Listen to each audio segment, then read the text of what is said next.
Hi, everyone. Welcome to another edition of Spilling the Tea on GovCon. I'm Teresa Moon, Director of Business Development for Parabolis. We provide a better financial partnership for government contractors that includes a line of credit to fund your growth.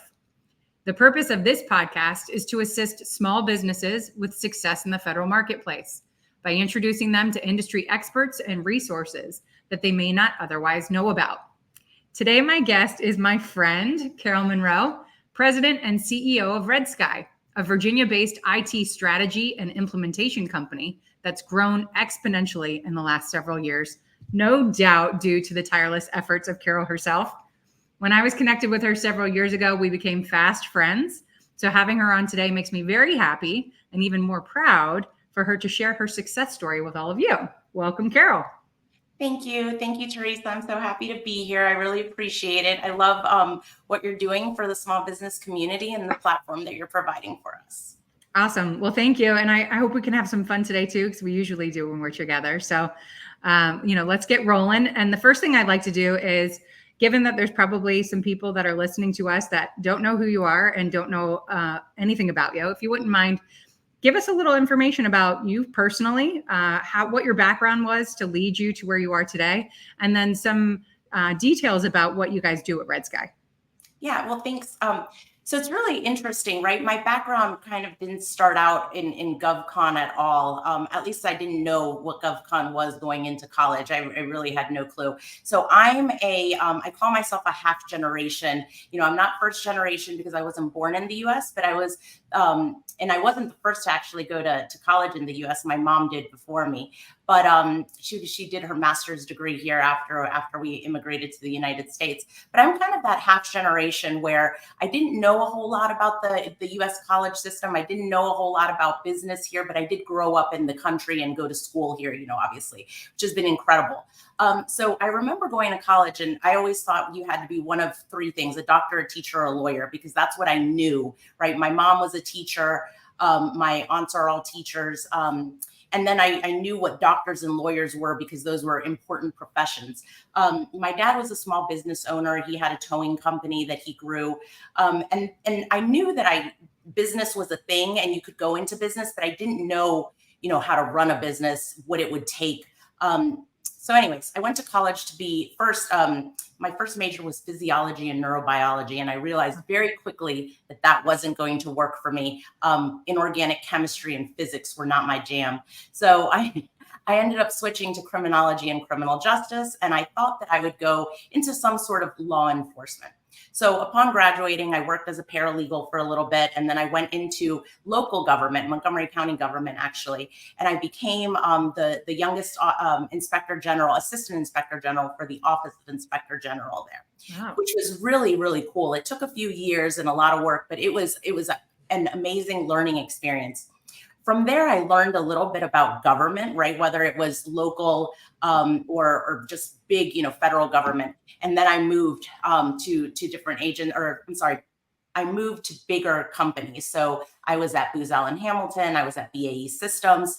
And one of the things that I saw while there was the process of acquiring another company and what that acquisition did to the personnel, the culture, all of those things, right? And really, they were acquiring small businesses with niche capabilities. And that's what really sparked my interest in small business, right? Can you grow something to the point where it's attractive to a larger firm? Can you grow a capability and your people, not necessarily to sell, but just to have something that's unique and different and a different work culture? And part of the reason that I say that is because we acquired a small business while I was at BAE, and I was part of the team that came in to, really mold and mesh the two teams together. Completely different work cultures, right?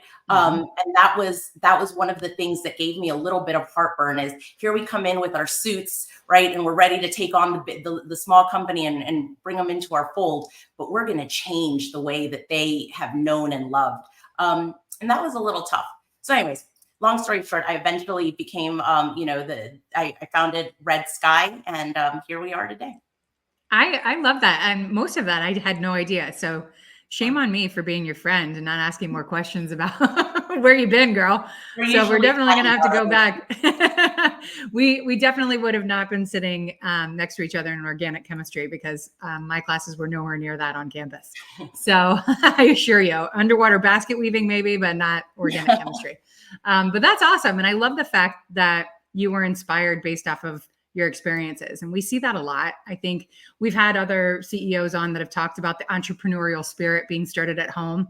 And I think that you've shared a little bit about that too. And I think we do learn our best lessons, throughout our childhood by watching what our parents have done and the growth that they had to, live through, because we're all growing at the same time. My mom told me once that, I grew up when you were growing up too.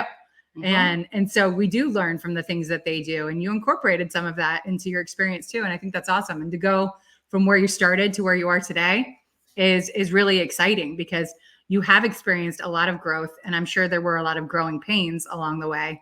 I kind of met you when you were coming out of those challenging times and up on your upswing. And so I think people like to see both sides of the spectrum, because everyone's always quick to share their success stories, but it's sometimes those challenges or pitfalls that they had to deal with that tend to provide the best lessons, right? And so I want to talk about both of those today, but I think a lot of what I want to highlight is the fact that your journey has gone through utilizing different vehicles. You've been very successful with the 8A program, which is very, very popular in the GovCon community, but a lot of people don't know what the importance of knowing how to navigate it is. Right. So I want to talk a little bit about that, and then how you've maximized some of these vehicles that you're utilizing to really squeeze out the absolute best amount of success that you possibly can, because that's the process of it too. Just because you have a certification doesn't in turn give you the contract awards that most people think kind of flood in after you apply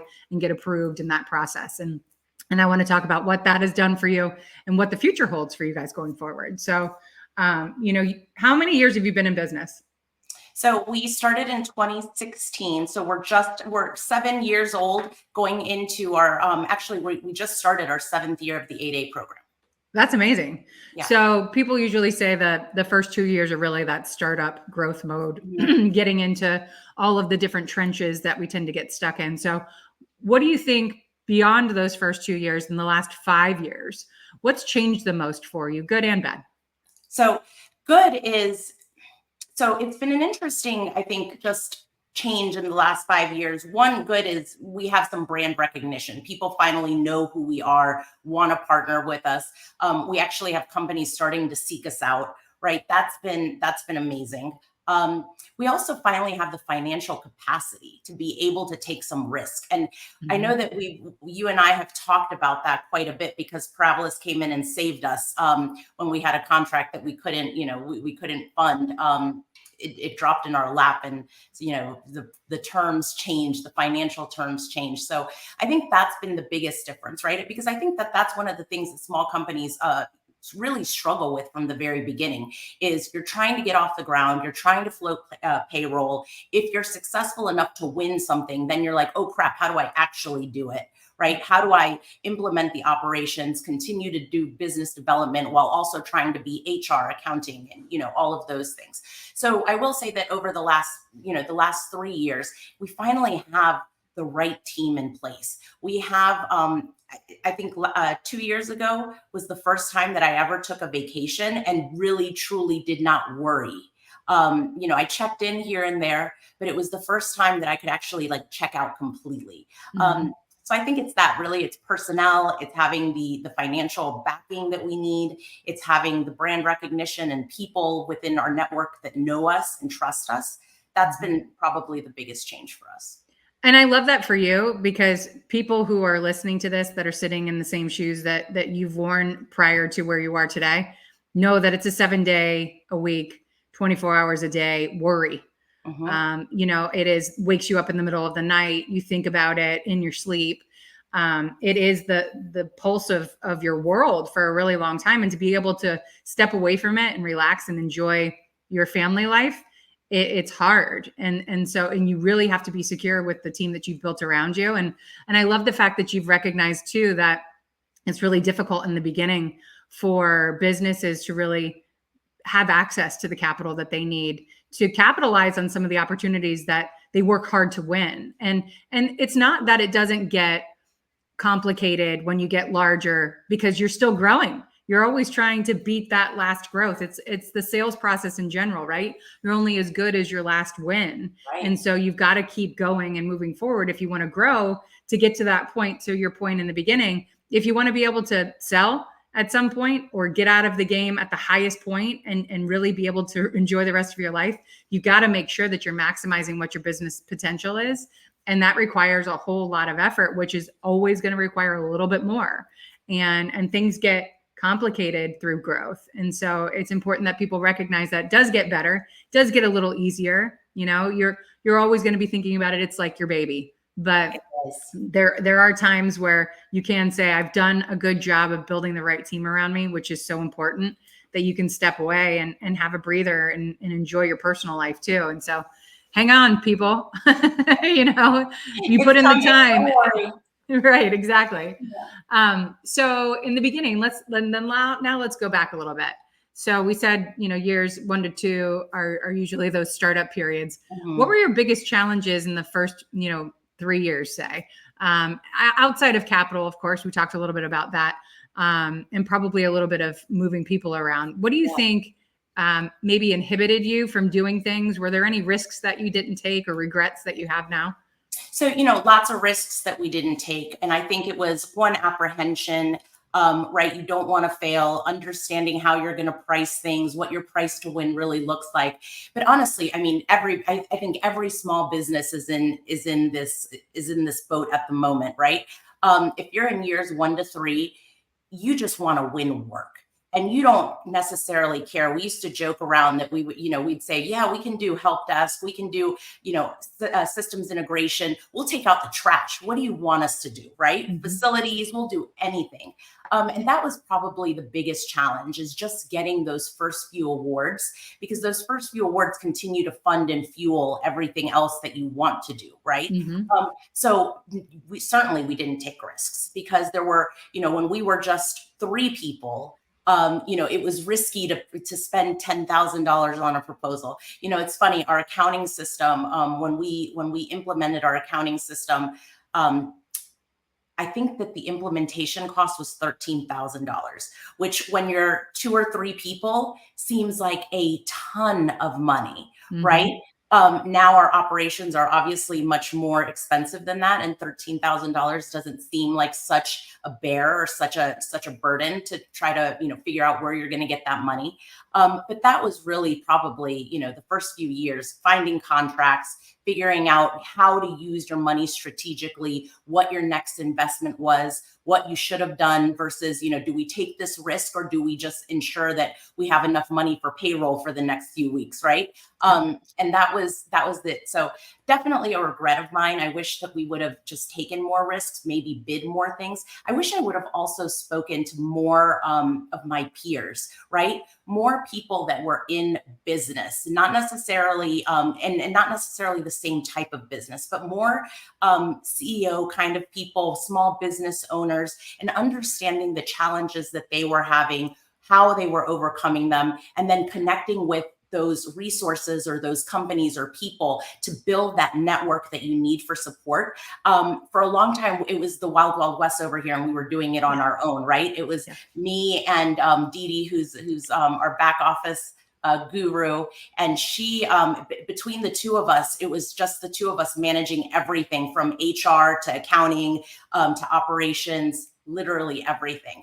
Mm-hmm. I wish I would have built that out. And I wish I would have also delegated sooner, right? Brought in more people and delegated sooner, because I think that me wanting to keep my thumb on everything and I wasn't willing or ready to let go yet, definitely inhibited our growth or slowed it down, at least in those first few years. Mm-hmm. And from your lips to God's ears, because we say it all the time on this program, that I think in order to manage your money and manage your operating funds better, business owners tend to take on too much, because mm-hmm. they think that they are the best person to have that burden of all of those different responsibilities. I mean, someone like Dee Dee that you can employ and give a bunch of trust into and has performed along the way is rare. There's not a lot of people that can step in and do as many things at that capacity like she's been able to do for you. But I love how you've talked about that idea that had you grown your team faster, and even if it was from a fractional perspective, right, there could have been opportunities that you passed on that you could have gone after because you wouldn't have been managing everything on your own. And I think most of the time, to your point as well, those CEO circles that I know you're very involved in now, and you're seeing the benefits of it, both for your own personal use to have people that are still ahead of you that can, relay their experiences to you, but then you being able to give to people who are still bootstrapping it behind you, that you can say just what you just said. Don't do it for too long because you're going to miss out on things that might give you that catapult of growth that you don't know because you've never been on the other side of it. It's like we're always afraid of the unknown. We don't want to do it. We don't want to take too much of it because your livelihood's not the only one on the line. The people that you employ are there too. I know how much you care for your employees, especially someone like Dee Dee that's been with you forever. I know her as well.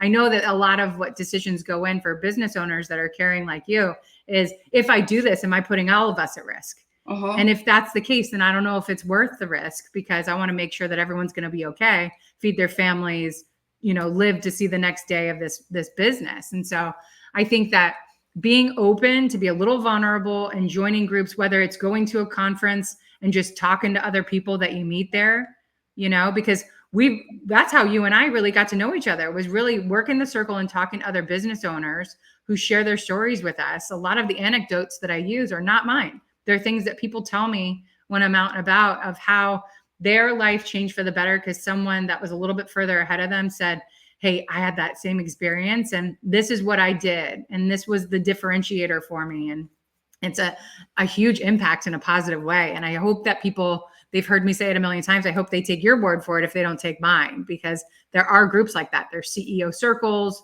There's different, empowerment groups that you can get involved in that, if there's a fee, it's nominal and you go to it and it's a great place to network not only your brand, but to get really solid advice. So I'm glad that you bring that up because it's super important. And I think, there's tons of business, to your point, you didn't just talk to people in your industry. You talked to people that were just straight business owners, period, because you wanted to know, because there's a lot of different elements of being a business owner.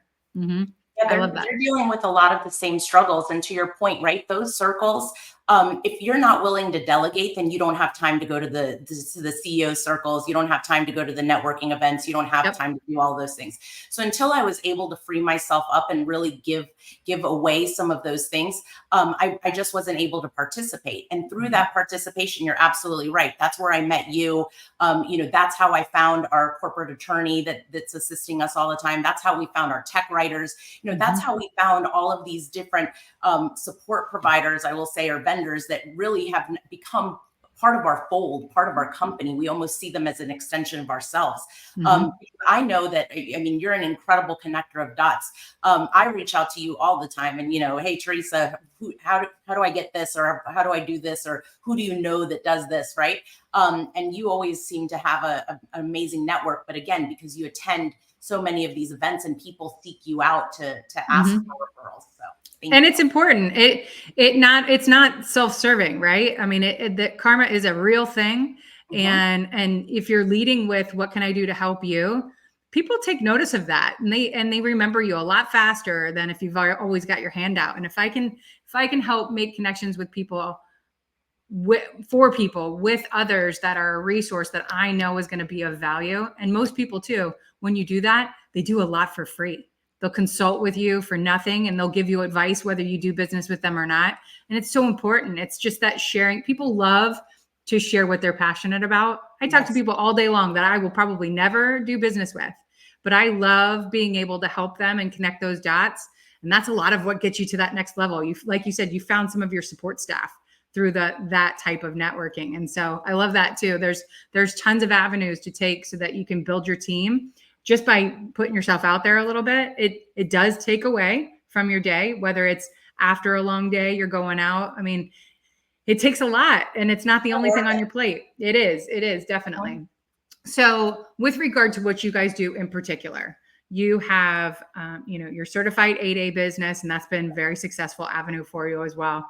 And then you've got all of your proficiencies that you've built out as well that have allowed you to grow into the industry even more so. How do you stay ahead of the curve, though, with regard to your competition? So you're constantly innovating. What are you doing every day to stay ahead of the curve? So I will say that I think one of the benefits that small business have, and definitely one of ours, is that customer-centric approach, right? We say, so our company slogan or motto is trust first, solutions driven, mission obsessed. And the reason for that is because it's important for you to develop that trust with your customer before anything else. I want to be your trusted advisor. I want to be the person that you call when you need something, whether we're going to contract with you or not. It's exactly what you just said, right? Giving that free advice. And I know technically it's not free because nothing's free for the government, but nonetheless, right? If you want to bounce an idea off of me, I'll take that time and take the phone call or the meeting and talk to you and say, okay, well, let's work through this. I will connect you with other companies. So, okay, you want something that we don't do? No problem. Let me go out to my network and see who can help you. Because I think what happens then is the customer knows that you're going to bring a good partner to them. It's not going to be just a, Joe Schmo off the street that isn't going to perform, but it's somebody that you have vetted, they trust you, and you bringing somebody into their ecosystem. And that really matters to them. I will say, so the soft community is our biggest customer, and the soft community, but really almost any GovCon community, any GovCon agency is challenging like that, right? They need to know that they can trust their contractors, because again, a lot of times their contractors are almost like staff augmentation. It's part of their team, and they want to make sure that the people that they have supporting them are also treated well. So yeah, that's kind of the long and short of that, in terms of the how to stay ahead of the curve, I'd say. The other thing I'd say is also strategic partnerships. So the strategic partnerships for us have been really important over the last few years. Being in 8A, most of our work was a direct award at the very beginning. And now that we're starting to outgrow the 8A program, we have about 2.5 years left. And as you know, a lot of 8A businesses fail in that first year after graduating the program, because you're to some degree used to this being hand-fed or direct awards, being spoon-fed. So the strategic partnerships have been something that has been really important for us over the last, I would say, year. So we established a joint venture with Itility. That's our new joint venture, RISE, RedSky Itility Enterprise Systems. And that is going to be, I think, a good segue for us to outgrow this program and outgrow it well.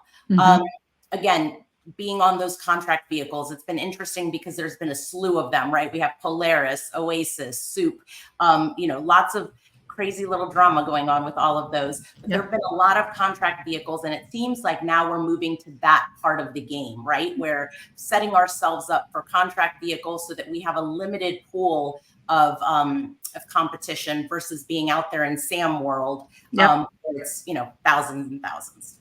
And you're smart to think ahead. I think a lot of people wait until the clock has run out, the sands have gone through the hourglass, and now they're trying to put that plan together. And it isn't easy because of the fact that major vehicles like that run into protests. We're seeing the delays in Soup right now. We've seen it with Oasis and Polaris, several times. And so there's lots of checks and balances that you've got to put in place. But it's another point, very good one to make, that the strategy has to be put in place before, so that you have time to pivot if necessary when things are coming down to the wire. I think people tend too long to try to, function off of instinct. And it's great to trust your gut feeling, but it's not a good business practice, right. Maybe in picking people, but not in strategy. And so, it's very important. And I'm glad that you point that out as well. So as we close out a little bit, because you have done so much in a relatively short period of time. I mean, 7-8 years in business isn't a long period of time, but it is, you've done a lot in that time period. It's been fun. We've talked about some of the challenges that you've had and some of the regrets. And we've talked about a little bit of the successes, but if you had to pinpoint, what would you say was, off the top of your head, number one regret, but the success that makes you the most proud? So honestly, my number one regret, and it's a funny one because I I feel a certain type of way about it. Like, I don't know how to say it, right? Probably the biggest regret was entering the 8A program too early. I think we entered the program because we had been working with a customer. We knew that there was an 8A contract expiring, got the 8A, and then right away, within the first couple months, had our first contract. But we had been developing that. What happened though next was that we spent the next 2 years working on 2 contracts because it was just Dee and I trying to get this off the ground. It wasn't local, so there was a lot of travel involved back and forth. And I really didn't understand how to navigate the 8A program outside of the 2 contracts that we had. So it feels like there were maybe 2 years lost there. Now, there were a lot of benefits of getting our 8A, right? Obviously, we had a contract lined up. Obviously, we got our FCL because of that contract. So really positive things, but it was also 2 years of just work on that contract versus growing the business and really working the 8A program or any other, socioeconomic set-asides that we have. And really, business development was almost put on pause. So I would say that was probably my biggest regret. But again, right, I feel both ways about it. There were definitely positives out of it. But I just wish that I had known more going in and I had waited a little longer. Yeah.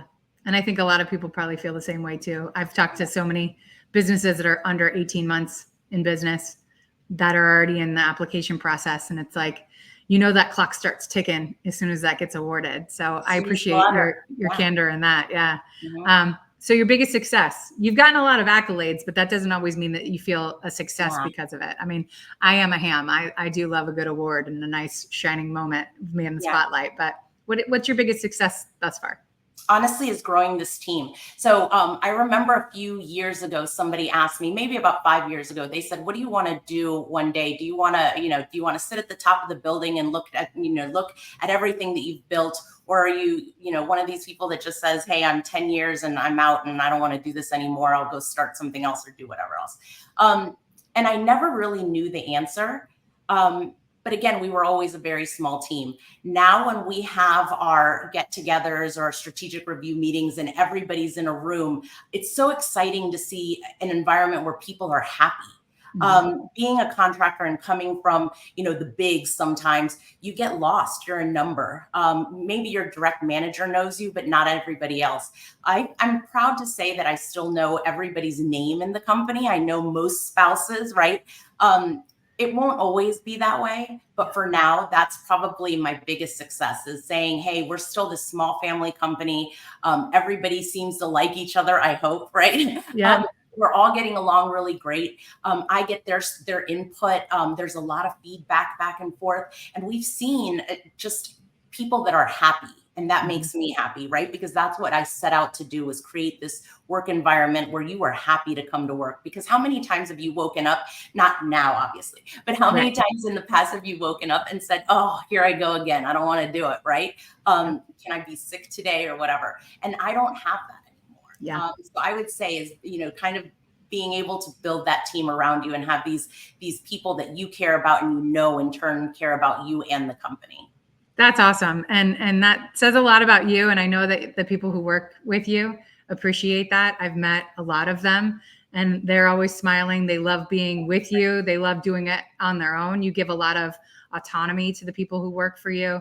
And that's all important as well. And I'm excited that we know each other and that we're friends, and I'm proud of everything that you've accomplished. I know that I hope that doesn't sound, belittling at all, but I am. We're friends outside of all of the industry BS. And so I look forward to the rest of what's to come for you. And I can't say enough about how great you've been to this industry with helping other people. And we're going to have you back on because I always like to pick people's brain who are willing to, come on and indulge us. So thank you for joining us. I love it. Thank you so much. I appreciate it. This is amazing. Awesome. And thank you all for joining us. As always, we pride ourselves on sharing the most insightful and exciting people and information to help you better navigate your GovCon journey. If you like what you heard today, you can see all of our past podcasts, which are archived on our YouTube channel by the same name. Stay tuned for all of our future guests in the coming months as we help you grow to great heights this year. I'm Teresa Moon, and this is Spilling the Tea on GovCon. Have a great day, my friends.